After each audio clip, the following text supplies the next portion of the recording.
Why did you become storyteller? So I entered a storytelling competition event that was going on near my hometown. And all the stories that I told were stories with girls as the main character. So I performed this when I was about 19. And I had been raised in the theater.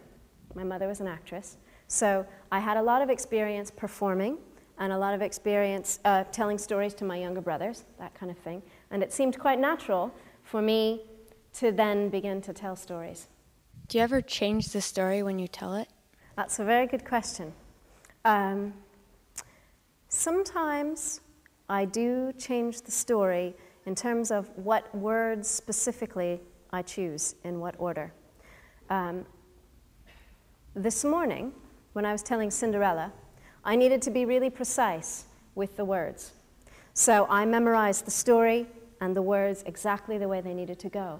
Which is your favorite story? That's a very difficult question. One that comes to mind is an English story. It's called The Headley Coo, and it's about an old woman. And there's this demon kind of pixie character along the edges of the road at night. He comes out at night, and he's always playing tricks on people. And the old woman, she doesn't have much money, and she's walking home in the evening, and she sees a pot of gold there out in the middle of the road. She decides to pick it up and take it home. And as she's carrying it home, it transforms itself into a bar of silver. You think she's going to be upset about it, but actually she isn't, because she says, you know, the pot of gold is, it'd be too difficult to take care of. People would come and steal it from her. So actually it's much more fortunate that it's changed into a bar of silver, right? And so she continues to carry it on home. And then it changes into a bar of iron. And you'd think most people would be upset that this bar of silver changed into a bar of iron, but she's not upset about it. She says, oh, you know what? I was really needing to have a bar of iron so I could make some nails. So this is an even better piece of luck. And she continues to take it on home. And when she gets home, she looks at what she's got in her hands, and it's not a bar of iron at all, but it's a stone. Yeah?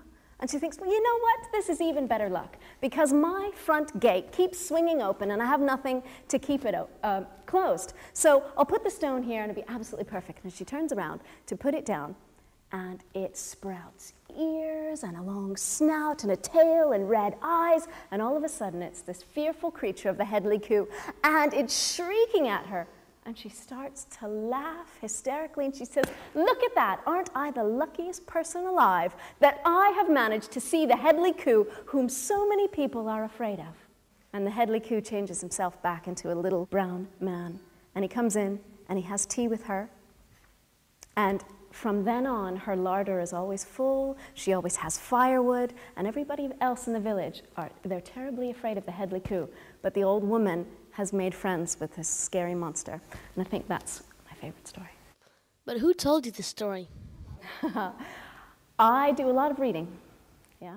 So when I'm looking for stories, when I know I have a storytelling event coming up, I pull off all the books on my shelf, and I sit down and I start to read through them, and I think, would they like this story? Maybe they'd like that story. What story do I feel like telling? So that was one that I found in a book of fairy tales, actually, some obscure English fairy tales.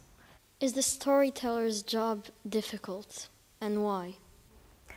I don't find the storyteller's job very difficult, because I love to do it. What I imagine would be difficult about it, and what challenges me in being a storyteller, is to live as fully into the story as I can. If I can really be all these different characters, then you all get the experience much more fully. So the challenge is in letting go of who I am, letting go of Windrose, and being the story. Do you happen to be shy while you're telling a story? I think oftentimes I'm shy when I meet people. If I'm in a social setting, I will be very shy, but because my job is as an actor and a storyteller, maybe I pretend that I'm not shy to come and be able to tell the stories.